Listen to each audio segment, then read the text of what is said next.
Bonjour et bienvenue à Hockey le magazine. Jasmin, qu'est-ce que tu as pour nous cette semaine? Bien, j'ai eu le plaisir d'aller te rencontrer, toi et Martin McGuire, dans ton milieu de travail de tous les jours à la radio, parler un peu de ce que vous faites au Centre Bell lors des soirs de match. C'est un entretien super intéressant. Merci d'ailleurs à toi de nous avoir reçus, puis on voit ça dans quelques minutes. Parfait. De mon côté, je vous propose la relance, le travail des défenseurs.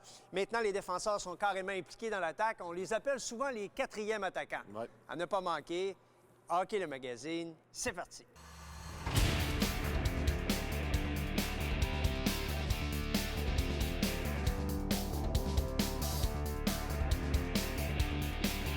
Hockey le magazine vous est présenté par le Trio Hockey, l'ultime méga magasin de hockey.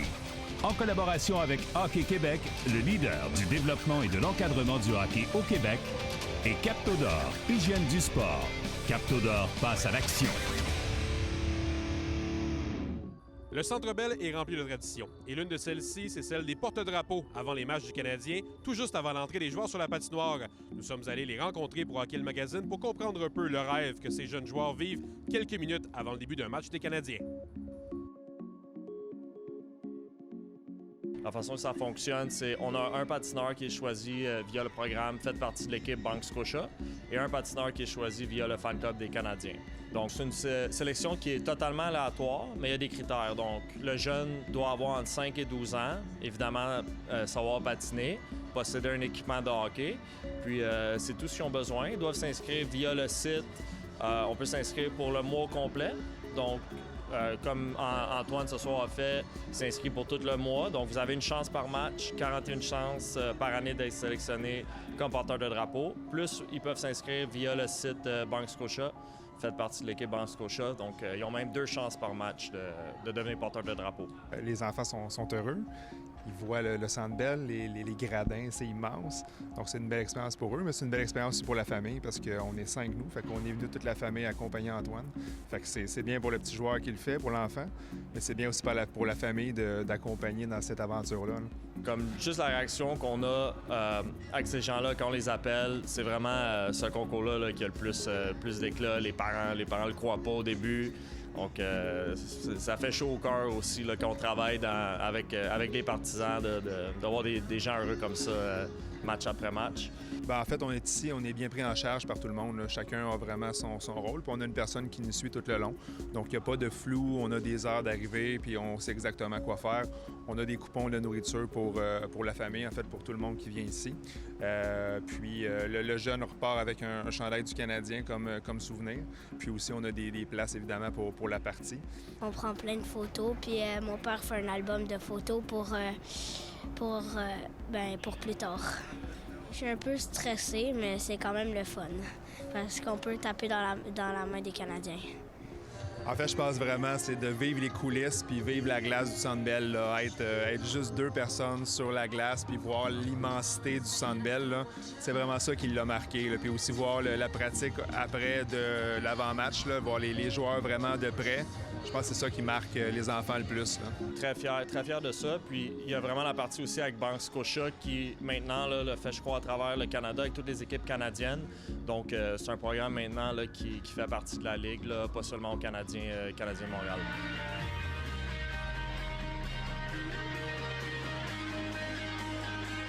Ça m'a stressé parce que je voulais pas tomber devant comme 20 000 personnes. Mais ça s'est bien passé, ouais. Accueillons nos Canadiens! Le Canadien de Montréal et les Maple Leafs de Toronto s'affrontent cette semaine, un affrontement classique qu'on adore toujours dans le hockey. Et ça nous a inspiré pour notre question de la semaine pour parler un peu de cette rivalité entre le Canadien et les Maple Leafs. Ça fait quand même des années et des années que le Canadien et les Leafs ne se sont pas affrontés en série. Oui, mais on adore les voir se détester. Oui, tout à fait. Est-ce que c'est encore la plus grosse rivalité du Canadien, selon toi, quand on compare avec les Bruins qu'on a eu en série, d'ailleurs? En fait, parce que c'est 2 équipes canadiennes, je pense que oui, il y a une culture, il y a une longévité, il y a beaucoup d'histoires. Donc oui, c'est celle qui est... En fait, c'est celle qui se manifeste le plus dans les gradins. Parce qu'il y a des grandes rivalités avec les Browns. Il y en a une maintenant beaucoup plus récente avec les Sénateurs d'Ottawa, mais c'est jamais au niveau de celle qui anime les 2 équipes bien sûr, entre Toronto et Montréal. Une rivalité territoriale qui est toujours marquante. Ouais. Et on se demande cette semaine, c'est quand la dernière fois que ces 2 équipes se sont affrontées en séries éliminatoires? Et un indice, ça fait longtemps. Est-ce que c'est A, 1978-79, B, 1968-69 ou C, 1966-67? La réponse après la pause.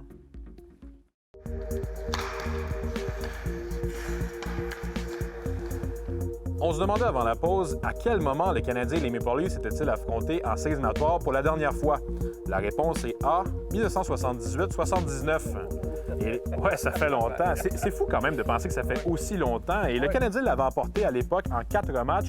Qu'est-ce que tu te rappelles, toi, un peu de cette rivalité-là en série? En fait, pour moi, c'est Roger Nilsson parce que, écoute, c'est un entraîneur qui a fait sa marque, premièrement, chez les juniors avec les Peas de Peterborough. Puis ensuite, quand il est arrivé dans la Ligue nationale, c'était un drôle de moineau. Il n'était pas comme les autres. Et moi, j'ai toujours aimé le côtoyer, mais à ce moment-là, je ne le connaissais pas. C'était simplement de réputation. Puis déjà, c'était ses premières armes dans la Ligue nationale. Pour lui, c'est là où il a eu ses premiers vraiment moments de succès avec les Leafs de Toronto. Puis on sait ce qui s'est passé avec Capitaine Vidéo ensuite avec les Canucks de Vancouver. Eh bien, on notera que les Canadiens et les Leafs se sont affrontés 15 fois en série dans leur histoire, mais aucune fois depuis 78-79. Merci beaucoup, Danny. Qu'est-ce qu'on attend?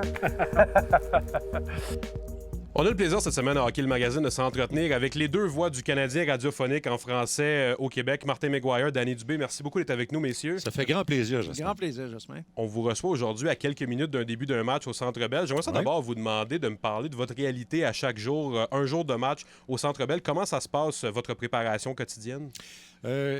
Dans mon cas, moi, c'est basé beaucoup sur la couverture de l'équipe. Moi, j'ai deux rôles, en fait. J'ai le rôle de descripteur où je travaille avec Danny pendant notre émission de radio là, qui dure généralement le temps du match, l'avant-match, puis un petit peu d'après-match.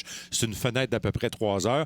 Mon travail à moi commence avec la pratique, souvent des deux équipes quand on est sur la route ou du Canadien quand on est ici à Montréal, où il y a une collecte d'informations. J'assiste au point de presse et j'ai différents reportages à faire dans la programmation de Cogeco Sport un peu partout au Québec et à notre station mère au 98.5. Ma journée est meublée comme ça et c'est un peu de cette façon-là que j'amène la préparation pour ensuite l'émission d'avant-match puis le reportage. C'est ça, parce qu'il y a quand même 30 minutes avant chaque match où on va faire un peu, on va déployer un petit peu, là, on va mettre la table pour le match. Alors là, il y a des échos de vestiaire, ce que Martin est allé chercher aux différentes entrevues, soit des entraîneurs ou avec des joueurs. Puis ensuite, là, il y a toute la dimension un petit peu plus approche tactique ou comment les équipes vont se comporter, les enjeux de chacune des équipes. Souvent, là, les enjeux ne sont pas les mêmes d'une équipe à l'autre. Ouais. Fait que ça, c'est important. Et puis, après ça, c'est l'humeur. On essaye d'être... de mettre la table pour que le show soit bon. Et comme l'actualité est souvent collée à l'aspect stratégique, une équipe a du succès, n'a pas de succès, a du succès pour telle raison, c'est-à-dire un joueur en particulier ou un trio, c'est là où mon travail vient s'amalgamer à celui de Danny, où lui, pendant la journée, va faire une recherche plus approfondie sur ce qui ne marche pas ou ce qui marche techniquement avec soit le Canadien ou l'équipe qui affronte le Canadien. Il y a plusieurs petites facettes. Au départ, c'est sûr que l'atmosphère, ça appartient beaucoup plus au descripteur. Donc, Martin, quand il décrit le match, il y a tout un décorum qui vient avec ça. Mais il ne faut jamais perdre de vue qu'on parle à des non-voyants. Oui. Ça, c'est ce que notre patron nous a toujours dit, de jamais perdre de vue. C'est le premier cours de la formation. C'est ça. Vous êtes les yeux des gens, mais vous avez le privilège d'être dans leur imaginaire. Donc, quand tu es dans l'imaginaire, il faut quand même faire une mise en place. Le jeu, il s'est déplacé de telle place à telle place. La rondelle bouge. Alors, tout ça, avant de donner une appréciation pour un jeu, c'est extrêmement important. Si le tir a eu lieu de l'enclave, du côté du bâton, que le gardien de but a penché les épaules vers l'avant, il a perdu l'équilibre ou il a été mystifié par une feinte, tout ça, c'est important parce que la personne qui écoute, elle va se faire une idée à partir du descriptif. Et ça doit se faire dans des mots clairs, nets, précis. Heureusement, on est chanceux. Le catalogue de la langue française est assez épais. Le petit Robert, là, c'est à peu près gros comme ça. Alors, il y a des mots. Mais et ça va vite. Danny doit analyser les jeux sur le champ. Les arbitres sont déjà prêts à laisser tomber la rondelle. Et il faut mettre le plus de vocabulaire précis possible pour que quelqu'un dans sa voiture, les gens nous écoutent beaucoup dans la voiture, à la radio, quelqu'un dans sa voiture qui a à se concentrer sur la route, puisse avoir une bonne idée de ce qui s'est passé sur le but, qui a fait l'erreur, puis comment c'est arrivé exactement. Et en terminant, messieurs, j'aimerais ça vous demander peut-être votre souvenir sportif du Canadien depuis 15 ans. Malheureusement, vous n'avez pas eu à décrire de finale de la Coupe Stanley encore. pas encore. Espérons que ça arrivera. Mais j'aimerais ça vous entendre quelques peut-être sur le souvenir qui vous a peut-être le plus marqué dans ces 15 ans-là au niveau de la glace. Ben, écoute, il y a certainement des grands matchs, là, mais moi, c'est le retour de Sakou Koivu ça m'a vraiment ému. Sakou a plus jamais été le même joueur, plus jamais non plus le même capitaine, la même personne après avoir été accablé par la maladie, après avoir vaincu le cancer et tout ça. Et moi, ça m'a beaucoup inspiré. Et ça m'a rapproché aussi de mon entourage, de gens malades, de tout ce que ça représente de réussir à vaincre l'adversité comme il l'a fait. Puis je pense que lui a été une inspiration pour le Canadien, pour tous les Québécois. Puis encore aujourd'hui, dans notre entourage, on a des gens qui passent à travers des périodes difficiles. Puis je pense que lui, Sakou Koivu, est demeuré pour moi une inspiration. On a fait quelques 7e matchs à Boston. J'en oublierai pas un de ces 7e matchs à Boston. Moi, je suis tellement d'accord avec Tim Thomas qui a dit qu'il a eu le culot de dire aux Olympiques, avant la finale entre les Canadiens et les Américains, il dit c'est bien le fun ce qui va arriver là ce soir, mais il n'y a rien qui bat un 7e match Canadien-Bruins. Ben, je suis d'accord avec lui. Il n'y a rien qui bat un match Canadien-Bruins. Puis on a fait aussi la finale olympique. On l'a fait, cette finale olympique-là, ensemble, en 2010 à Vancouver, à la radio. C'est pour moi un souvenir. Mais je pense que le printemps, ce qu'on a appelé le printemps à lac là, au Québec, là, l'épopée du Canadien en série, ça a été vraiment... il y a eu un peu de magie parce qu'on faisait les matchs d'une équipe qui ne devait même pas être là. Et c'était ce qu'on appelait là, à l'époque le fameux rope-a-dope. Ils s'en allaient en défensive, ils se faisaient bombarder, puis à la fin du match, ça se terminait de leur bord. Et la population, le Québec au complet est embarqué là-dedans. Ouais. Pour moi, c'est parmi les beaux souvenirs. Ben, je vous souhaite un 7e match Bruins-Canadien, mais en finale, la Coupe Stanley, celui-là. Ça sera cette année. Merci beaucoup, messieurs, d'avoir été avec nous. Merci, Jasmin. Ici Cédric Paquette du Lightning de Tampa Bay. Vous regardez Hockey le magazine à RDS.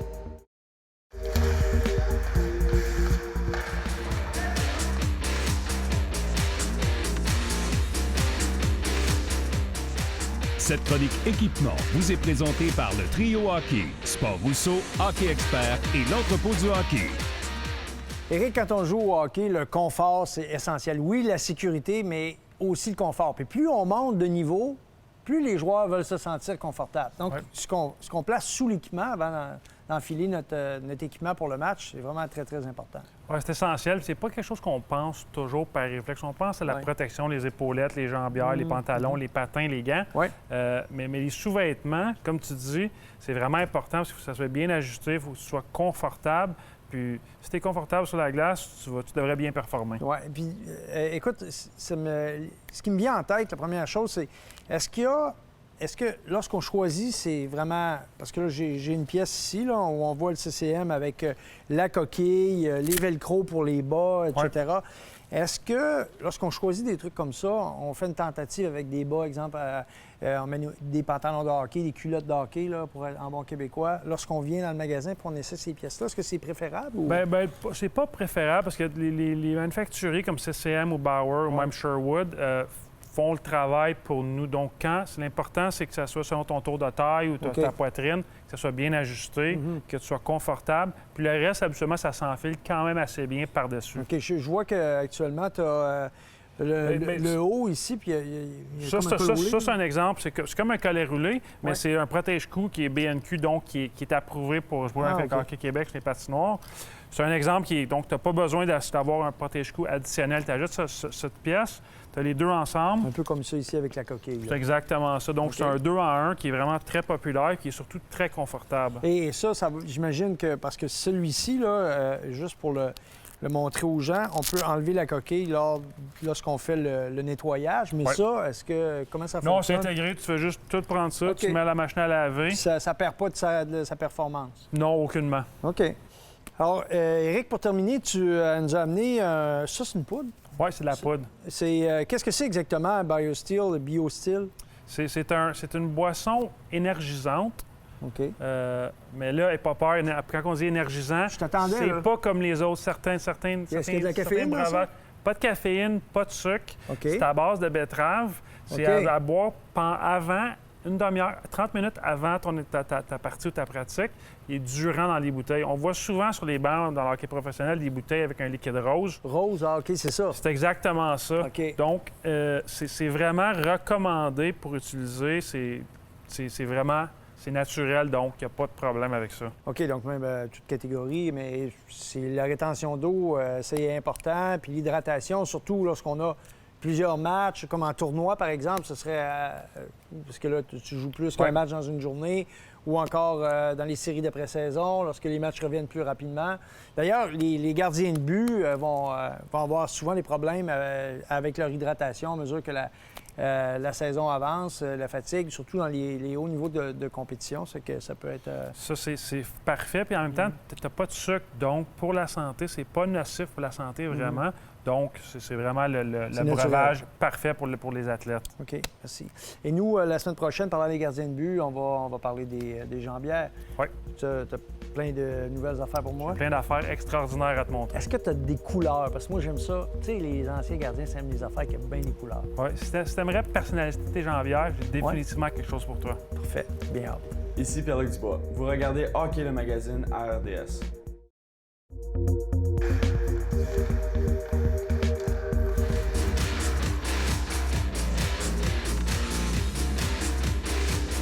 La chronique sur la glace est une présentation de Captodor, hygiène du sport.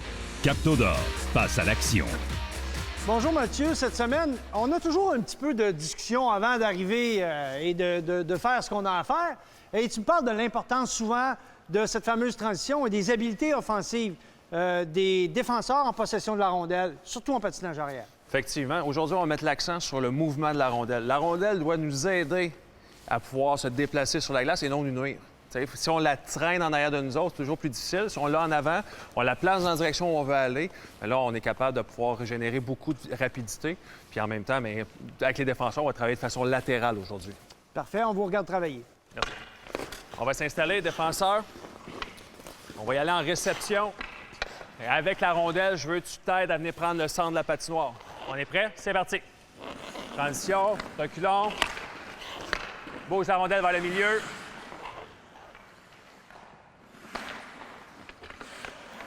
Le défenseur va t'installer. Go!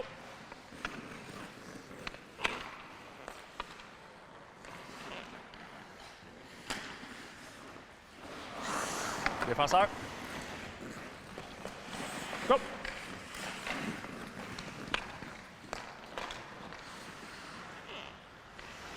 Alors, évidemment, les défenseurs doivent garder la tête haute à tout moment lorsqu'ils sont en patinage arrière en possession de la rondelle. Ça demande énormément de maîtrise. Et le défenseur, lorsqu'il baisse la tête pour regarder vraiment la rondelle, bien, à ce moment-là, évidemment, là, il se place en situation un peu plus vulnérable. OK. Chose importante pour les défenseurs, tu réceptionnes la rondelle. Là, présentement, on pense en notre mouvement ici. Qu'est-ce qu'on fait avec nos yeux? On regarde la rondelle. Il faut être capable, sans regarder, de savoir qu'est-ce qu'on fait. Ça veut dire que je vais reculer, je reçois la rondelle, prise d'information, j'ai le trou dans le centre pour pouvoir attaquer. Je vais placer la rondelle où je veux aller pour venir prendre la vitesse, puis mon attaque va partir du milieu. Et après ça, là, je vais distribuer ma rondelle sur mon côté gauche. C'est bon? Et je veux que tu t'aides avec la rondelle tout en gardant la tête haute. C'est parti!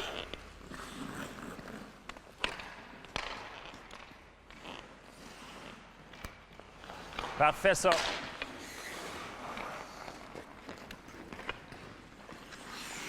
Go.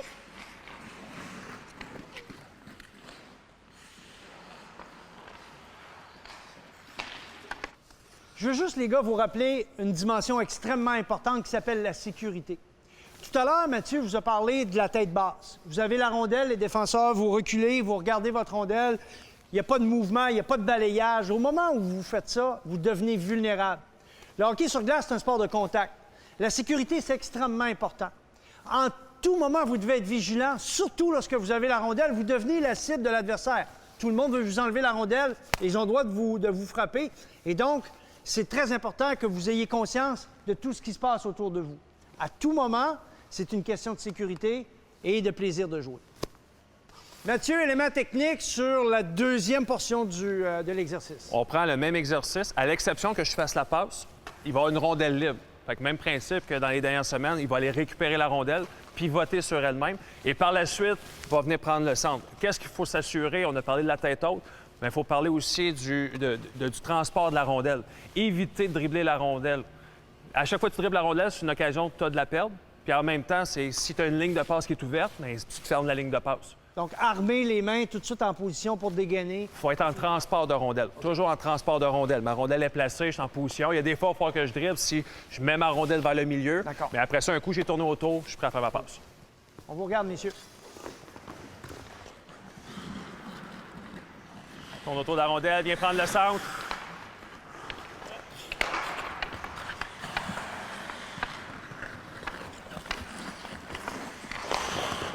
Go!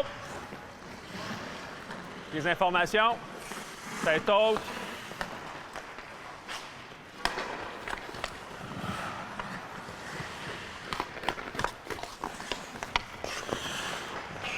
Go! Pivote, tête haute. Très bon celui-là, très bon celui-là. Chose qui est importante aussi, il faut éviter les freinages. Ça veut dire que quand j'ai ma rondelle ici, il faut que mon poids vienne sur ma jambe pour m'aider à me propulser, à aller dans l'autre direction. Tandis que si je freine pour partir, là, je perds de la vitesse puis je perds de l'énergie. Le but, c'est d'être en glisse. Ça veut dire que je viens armé sur ma jambe, je pousse ma rondelle, transition, croisement, je suis toujours en train de glisser. On prend ça. T'es prêt? Très important au niveau de la fluidité. Alors, Mathieu met l'accent, évidemment, sur les techniques de patinage. S'assurer que le joueur ne perd pas d'énergie, ne gaspille pas d'énergie, est en complète fluidité. Donc, bien sûr, plus économique, plus efficace au niveau de patinage.